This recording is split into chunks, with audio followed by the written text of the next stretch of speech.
Olá, amigos da Casa do Caminho. Hoje a gravação para a nossa aula de sábado, 29 de outubro de 2022. Gravamos anteriormente, claro, para encaminharmos, mas vamos nos encontrar pela data no dia 29 de outubro. O tema de hoje traz o Livro dos Espíritos, que é corrente no sábado para nós, e vai tratar, está lá no capítulo da Lei de Liberdade. Nós vamos pegar da questão 835 a 850. Então nós vamos tratar duas coisas, né? Liberdade de consciência e livre-arbítrio. Livre-arbítrio que a gente ouve tanto falar é aqui esmiuçado um pouco mais no Livro dos Espíritos. A gente vai tentar pegar aqui as fazer um levantamento com as principais questões, porque o tempo é curto para discuti-las todas, mas serve aí como uma provocação para que vocês possam buscar o estudo completo no Livro dos Espíritos e tirar suas dúvidas, claro, com os instrutores que estão na Casa do Caminho, auxiliando, já que voltamos uma parcela das tarefas presenciais. Antes disso, eu estou com um aviso. Nós estamos finalzinho de outubro, né? 29 de outubro é a aula, então já temos novembro e logo sequência dezembro. Existe um conjunto de famílias, e eu vou pedir um pouco da atenção de vocês para esse, esse informe que eu vou dar.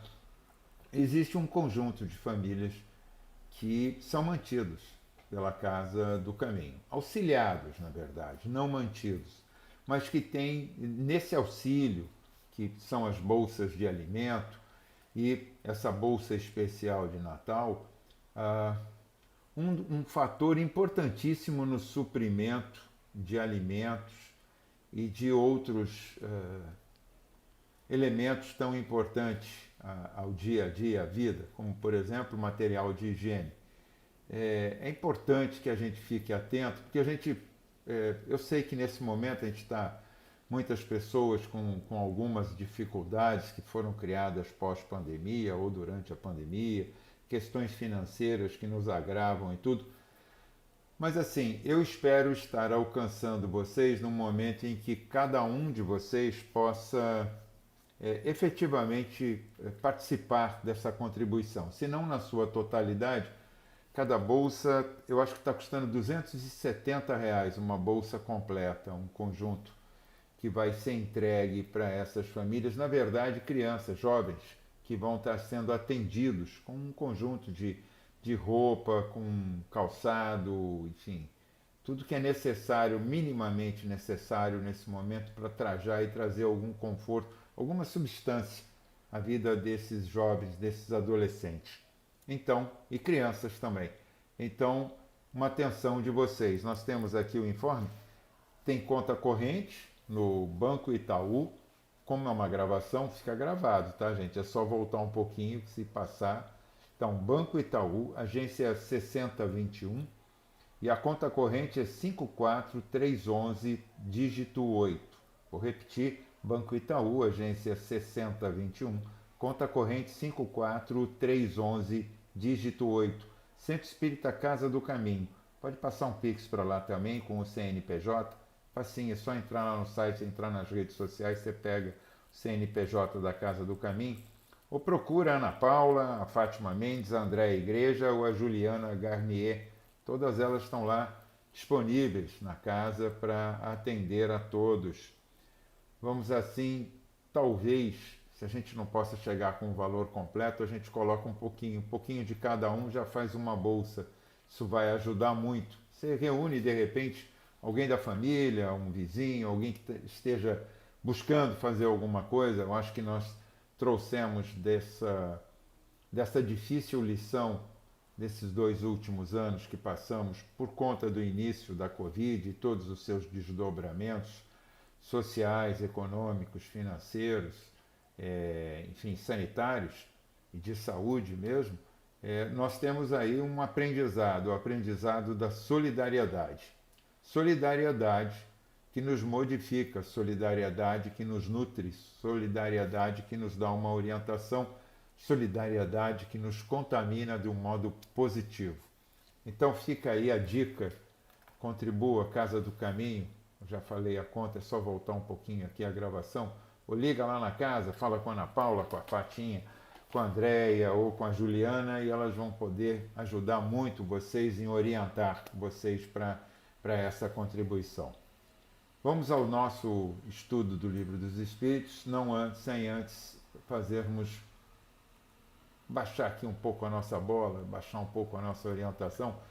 Vamos elevar o nosso pensamento a Deus, nosso Pai, Senhor dos mundos, o grande arquiteto do universo, a Jesus, o nosso irmão maior, médico de nossas almas, doce Rabi, modelo e guia da humanidade, e a Dr. Hermann e todos os bons espíritos que assistem à Casa do Caminho, a fim de que junto com nossos mentores e de todos vocês que nos alcancem ao longo dessa gravação do sábado ou dos dias posteriores, possamos fazer um melhor uso das reflexões. Eu não vim lhes ensinar, não tenho capacidade nem conhecimento para tanto, mas estou aqui para, junto com vocês, fazer uma pequena reflexão daquilo que me foi propiciado para o estudo e que vai ser provocador para vocês, queiram crer. Voltamos, Livro dos Espíritos, questões 835 a 850, e é da Lei da Liberdade.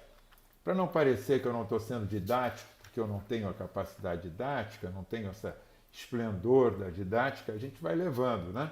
Então eu estou aqui colocando para vocês a primeira questão, que é a 835. Será a liberdade de consciência uma consequência do pensamento? Essa, na verdade, é a questão 833, que ficou no estudo anterior, mas o pensamento, o livre pensar. A gente vai pensar, ninguém controla o nosso pensamento. Inclusive, ele coloca lá, no pensamento goza o homem de ilimitada liberdade. Assim o é com a nossa consciência. Só que o pensar gera ação. A consciência também registra a ação, fatos, consequências, andamentos, e nós vamos depois chegar lá no livre-arbítrio, que vem na sequência, que é a livre escolha. Então nós estamos aqui pensando, mas na questão da consciência é onde estão escritas as leis divinas. Nós já estudamos isso também em algum momento aí do Livro dos Espíritos, está bem amplamente divulgado no Evangelho, e é natural que a divindade tenha nos colocado nesse HD especial que nós temos, nossa mente, lá na consciência, essa capacidade de entender o que é certo e errado. Ah, mas os povos selvagens, vamos com calma para entender o que é selvagem e povo selvagem. Nós chegamos aqui no Brasil, eu falo nós porque somos espíritos reencarnantes, não estou afirmando, mas sempre há a possibilidade que já tenhamos estado aqui vezes anteriores. Não estaríamos chegando pela primeira vez na Terra Brasília. Então, quando aqui chegamos, encontramos outros povos, os indígenas, que, como nós, haviam há pouco começado a formar suas tribos, a montar suas organizações.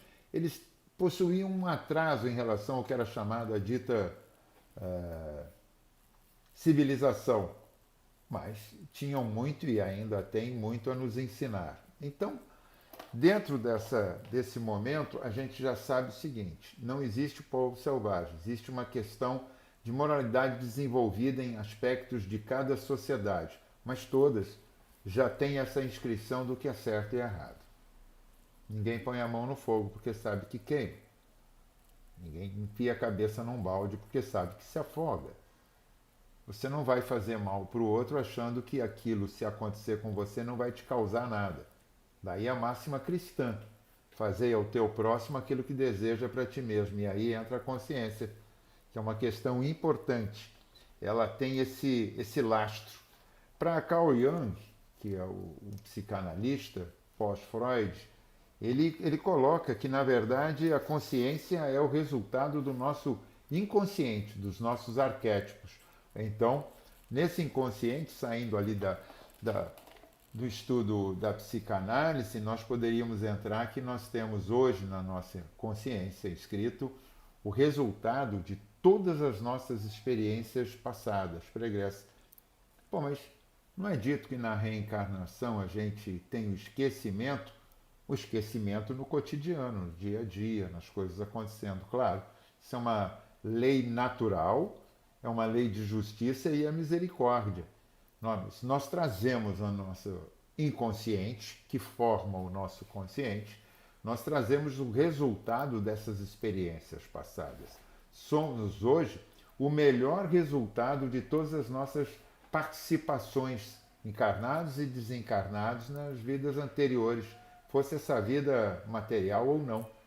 Então, o que é o consciente? É o formato pelo qual nós nos registramos e entendemos o nosso eu, o nosso self, temos a compreensão profunda do ser que somos. Quando vivemos muito superficialmente, nós não estamos vivendo com um consciente pleno, realizável, estudado complexo. Nós estamos vivendo num automatismo. É um processo. Quando nos drogamos, não é isso que é dito? Quando nos drogamos, perdemos a consciência de nós mesmos. Tá? Até um pouco mais à frente trata isso. Quando nos drogamos, seja pelas bebidas, sejam por drogas, lícitas ou não, excesso de remédios, enfim. Quando fazemos isso, perdemos a nossa consciência. Não perdemos a nossa responsabilidade. Não vamos usar isso como saída. Um pouquinho mais à frente para a gente não atropelar. Mas a perda da nossa consciência não é o fato de você desmaiar, perder o momento que está à volta, mas você perde a realização mais fina. Você perde a capacidade de perceber limites. Invadimos o próximo muito facilmente e somos facilmente invadíveis. Né? Nós vamos invadidos na realização dessa troca, dessa perda de registro da consciência. Então isso é importante que a gente tenha aqui muito bem lastreado. Lá na questão 839, se nós andarmos um pouquinho mais, será repreensível aquele que escandalize com a sua crença um outro que não pense como ele? Porque o livre pensar, a consciência, e ele está aqui trazendo escandalizar com uma crença, né? Não necessariamente, veja bem, uma religião, uma crença. Você tem uma determinada crença que você foge do conjunto normal do grupo familiar, do grupo social que você está ambientado. É natural. Isso é faltar com caridade e atentar contra a liberdade do pensamento. Por quê? Porque quando nós estamos impondo as nossas crenças, nós estamos tirando o direito do outro de pensar. Vamos lembrar, nossos registros, o nosso direito termina onde começa o do nosso próximo e vice-versa. Desculpe-nos. É uma forma natural. Todos nós somos uma individualidade. Todos nós somos uma singularidade. E essa singularidade nos dá um limite. Temos esse limite do corpo e temos o limite do nosso consciente, o nosso limite moral, o nosso limite de regras estabelecidas com as quais nós temos determinadas ou convicções ou crenças, né? Não necessariamente são a mesma coisa. Mas quando a gente impõe isso no outro, a gente invade. É uma invasão do consciente do outro. Seja na ordem de escolha política, seja na ordem de escolha de vida, seja na ordem de escolha social, seja na ordem de escolha de uma profissão, enfim. Né? E, inclusive, considerando isso lícito, né?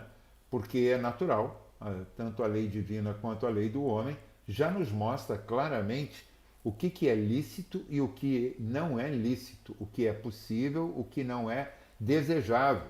Né? Nós temos isso. Então a gente sabe que, por exemplo, eu estou precisando de vaga, cheguei correndo porque vai começar a reunião pública na Casa Espírita, no nosso centro, e tanto tempo que eu estou saudoso de encontrar todo mundo, e eu chego, venho andando, nem vou discutir o modo como vem dirigindo rápido, porque saiu atrasado e queria chegar no horário, chega lá não tem vaga. Chega lá não tem vaga. E você para o carro na porta da garagem de alguém, obstruindo o ir e vir, a saída e a entrada, os acessos e tudo mais. Você resolveu o teu lado, entre aspas, e causou um dano no outro. Conscientemente, você arbitrou invadir o direito do outro. Você arbitrou causar um bem para você em detrimento da razão e do bem do outro. Isso mesmo indo para uma palestra pública. Eu, assim, acho que não deveria fazer isso. Não tem vaga, vai ter que parar na porta de garagem de alguém. Conversa mentalmente com a espiritualidade, fala com o teu mentor e volta num outro momento mais programado, mais arranjado com o tempo, mais capacitado para atender toda essa demanda de deslocamento, necessidade de estacionamento. Mas não para na porta da casa de alguém ou na entrada da garagem de alguém, porque você está justificando isso, porque você vai estar participando de uma reunião pública espírita. Por favor, isso não é nem inconsciência, isso é falta de respeito mesmo. Né? Então, vamos ter atenção para isso. Dando um salto um pouquinho mais à frente, por que indícios se poderá reconhecer entre todas as doutrinas, aqui entra tratando essas doutrinas todas como as doutrinas religiosas. E ele não disse se são doutrinas cristãs ou não cristãs, que nós temos várias. Né? O budismo é uma doutrina reencarnacionista, anterior ao,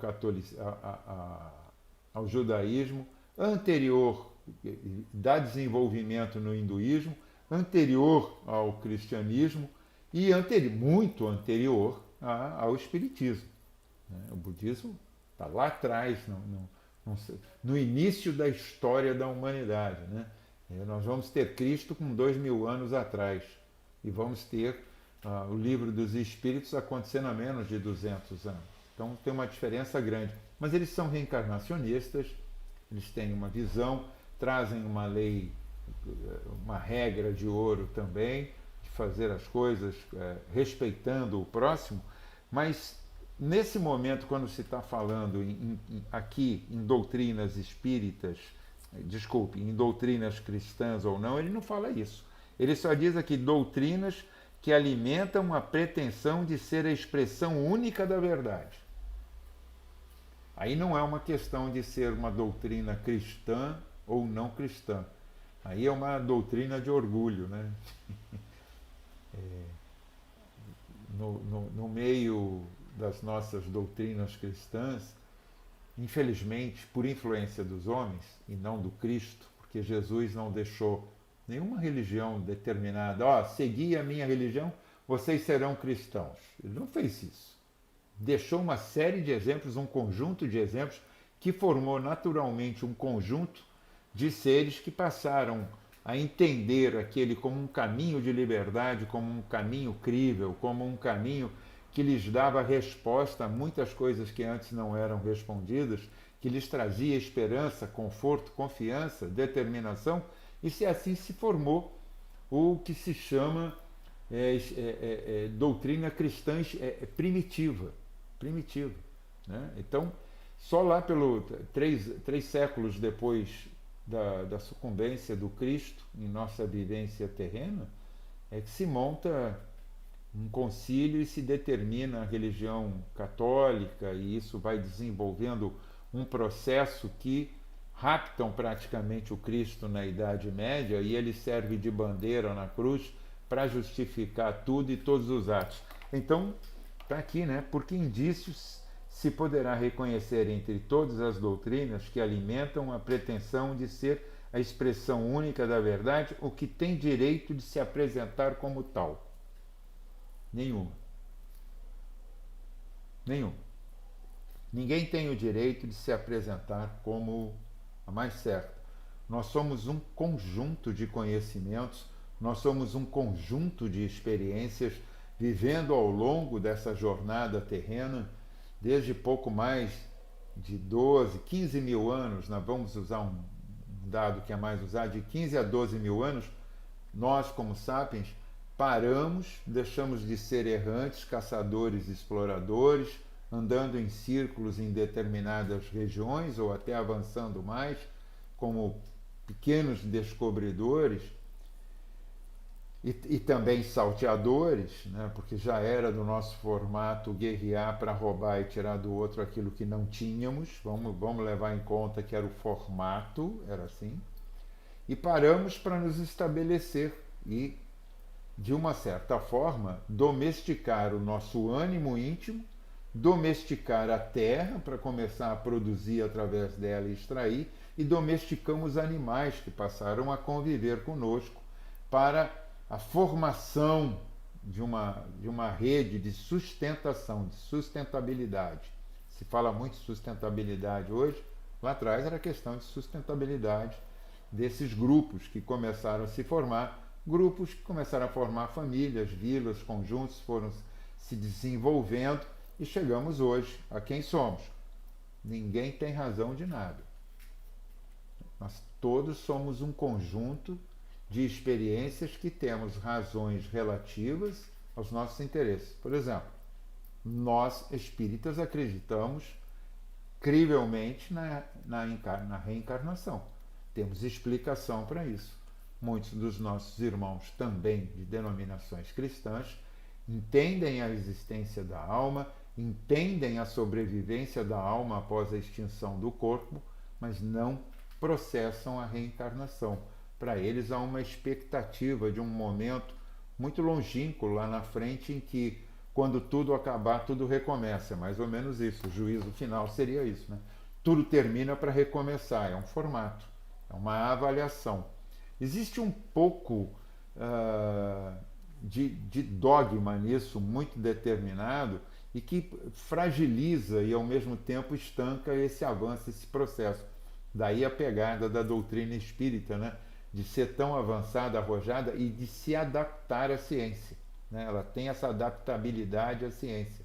Ela tem o lado religioso que traz, que está ali muito bem explicado no Evangelho segundo o Espiritismo, tem esse lado filosófico muito bem explicitado no Livro dos Espíritos e tem o lado científico, né? Lá na Gênese, que é o último livro, 11 anos depois do Livro dos Espíritos, e que nos traz um conjunto de reflexão, de análise e de avanço daquilo próprio que estava dito e tratado aqui no Livro dos Espíritos. Podem pegar a Gênesis, vocês vão perceber que existem desdobramentos sobre determinadas temáticas. Eu não estou falando de questões, mas de temáticas que dão um desenvolvimento extraordinário. Claro, 11 anos, Kardec, um cientista, um pesquisador, um professor, um homem culto, né, um homem letrado, né, de sua época, desenvolve em 11 anos, ele tem um potencial de desenvolvimento extraordinário. Então é isso que nos traz. Então, ele diz assim: será aquela que mais homens de bem e menos hipócritas fizer, isto é, pela prática da lei de amor, na sua maior pureza e na sua mais ampla aplicação. Esse o sinal porque reconhecereis que uma doutrina é boa, mas ela não está dizendo que ela é total, que tem o direito e tal, que é o que estava perguntado lá na questão 842. Visto que toda doutrina que tiver por efeito semear a desunião e estabelecer uma linha de separação entre os filhos de Deus, não pode deixar de ser falsa e perniciosa. Dalai Lama, eu falei tanto do budismo, Dalai Lama, que é uma reencarnação permanente, né? Os lamas eles vão reencarnando sempre no formato da avaliação deles. Ele disse que, quando perguntado assim, Dalai, eu estou aqui simulando, tá? O Dalai Lama, qual a melhor religião para os homens? Né? E alguém estava pensando, ele vai dizer, claro, ele vai cair na armadilha, ou seja, a minha, né? O budismo é a melhor religião. Ele disse, a que faz o homem ser melhor e lhe satisfaz. Que faz o homem ser melhor e lhe satisfaz, e lhe faz feliz. Essa é a melhor religião. Então, para nós que estamos aqui na doutrina espírita, ela é a melhor, mas ela não é a única e não é a tal. Ela contribui com outras religiões? Pode, e vai contribuir muito, com certeza, mas ela não é única nem totalitária. Bom, isso foi uma pegada. Livre-arbítrio, lá na 843. Essa é uma... Se fosse direito, nós estaríamos dizendo para os senhores, assim, na leitura do direito humano, ela é cláusula pétrea, né? Ela não tem discussão, né? Ela é e ponto, né? Por quê? Porque nós desenvolvemos, nós somos a única raça com capacidade de ter livre escolha. Os nossos cérebros, como na teoria do cérebro trino, é, traz a tua base, a tua ideia do cérebro reptiliano, que não tem nada de reptiliano, porque nós não somos animais de sangue frio, nós somos seres de sangue quente, mas o que nós temos na nossa base, que é o instintivo, o cérebro da nossa inteligência emocional, né, o límbico, né, o que traz o emocional e é responsável por uma série de ações nossas, e o córtex, que traz a abstração, ele é capaz de produzir abstração. Daí o fato que em pouco mais de 60 anos nós já estávamos cortando fora do planeta, nós já tínhamos vencido a estratosfera e estávamos andando no espaço, né? Hoje temos, não mais por conta da nossa finitude, da nossa limitação como seres humanos nesses corpos perfeitos para a melhor encarnação que nós dispomos, mas nós temos sondas andando pelo espaço numa distância de milhões de quilômetros da Terra e ainda mandando sinais e dizendo algo que nós estamos descobrindo. Desde o momento que lançaram o Hubble até hoje, só entrar no site da NASA, eu sou apaixonado, vocês podem entrar lá, vão ver que a quantidade de imagens, a quantidade de estudos já desenvolvidos, o que é tão importante para a nossa humanidade para entender o que será o futuro do nosso próprio planeta. Daí muitas as moradas do nosso Pai. Nós estamos hoje aqui na Terra, mas daqui a 1,5 bilhão de anos, quando o Sol começar a colapsar, daqui a 1,5 bilhão de anos o Sol começa a colapsar. Ele vai ter um probleminha ali, vai estar sumindo um gás, vai estar sendo necessário queimar outro, e isso vai causar uma expansão que vai começar a causar um caos nesse espaço aqui dessa Via Láctea nossa, nesse pedacinho, esse cadinho que nós estamos aqui do Sistema Solar, e com 1 bilhão, tá, gente? Não é 1 milhão, não. 1,5 bilhão de anos, a gente vai possivelmente começar a colapsar enquanto planeta Terra. Mas até lá dá para reencarnar muitas e muitas vezes e desenvolver, chegar logo nesse mundo de regeneração, entregar isso para os nossos netos futuros, não os netos de agora, das outras encarnações. E a gente começar a dar uma melhorada, né? Simples assim. A gente não tem que ser apegado ao espaço em que estamos. Nós temos que ter apego com a determinação, com a fé, com a esperança de que nós somos seres em evolução. Então, livre-arbítrio, tem o homem o livre-arbítrio de seus atos, pois que tem a liberdade de pensar, tenha igualmente a de obrar. E aí tem uma pegada, deixa eu ver se está aqui no meu computador, eu peguei uma passagem do Leon Denis, deixa eu ver aqui, no livro O Problema do Ser, do Destino e da Dor, o Leon Denis já nos fala e faz uma reflexão, eu vou repetir, tá? Leon Denis nos fala que o pensamento é criador, não atua somente em nossa volta, em nosso derredor. Ele influencia os nossos semelhantes também, para o bem ou para o mal. Olha aí, como o nosso pensamento, a gestação do nosso pensamento, que dá a nossa livre-arbítrio, pode ser o formador de um obsessor encarnado, como pode também ser de um espírito de luz que nós podemos ser na vida de outra pessoa quando influenciamos positivamente. Veja, isso tudo fruto do nosso pensamento, do nosso consciente, isso tudo fruto do livre-arbítrio que nós temos. Nós fazemos as nossas escolhas, nós determinamos o nosso caminho e determinamos seguir com aquilo que já temos escalado quando aqui chegamos. Algumas coisas não vai dar para fugir, não. Tem que resolver essa lei de ação e reação, de resgate, de recuperação, de reaprendizado, de refazimento. Isso faz parte. Mas para isso, uma inteligência, uma capacidade que nós temos, né? Vamos realizar. Nós somos a única raça realizando em todo o globo. Não existe outra raça que ocupe todo o globo terrestre. Nós somos os únicos. Todos os outros tiveram que se adaptar de outra forma ou são desdobramentos de raça. A raça humana tem essa capacidade, né, de viver. E ele diz, atua principalmente em nós, mas gera as nossas palavras e gera nossas ações. Aliás, modelamos com o nosso pensamento, como nós temos o livre-arbítrio, nós modelamos as nossas ações, nós modelamos matéria. O que nós produzimos em pensamento se torna uma matéria sutil, modelável. E aí a gente tem que ter cuidado, hein? Lá na questão 459, os espíritos influenciam em nossas vidas? De fato, em muitas das vezes são eles que vos conduzem e vos influenciam.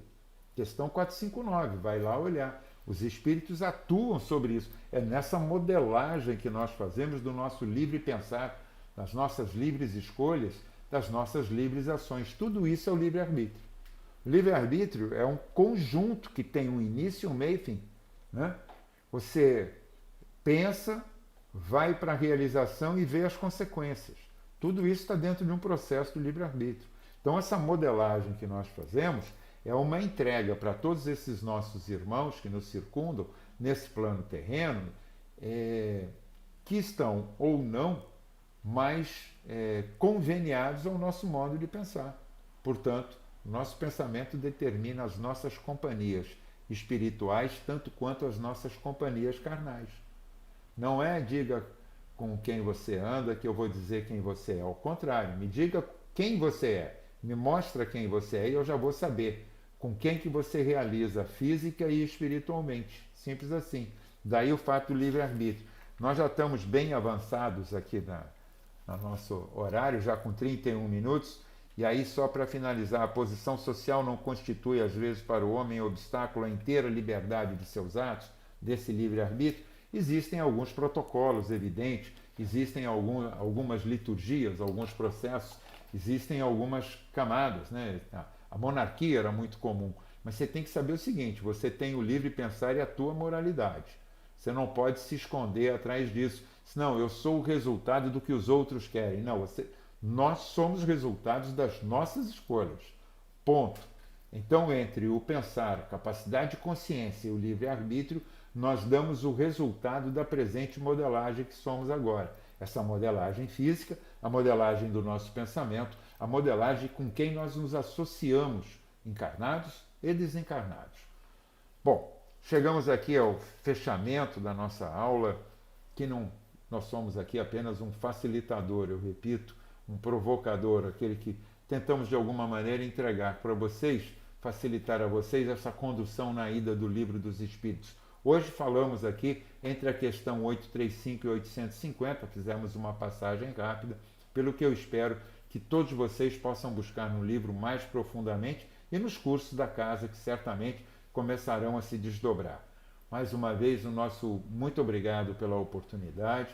Vamos encerrando, mantendo essa fé, essa convicção, esse olhar nesse modelo e guia da humanidade, Jesus, o doce Rabi, o irmão maior, e que move o íntimo, a bússola íntima da nossa moralidade, da nossa ética, da nossa busca pelo melhor, nesse norte verdadeiro que é Jesus. Fiquem todos com Deus. Muito obrigado.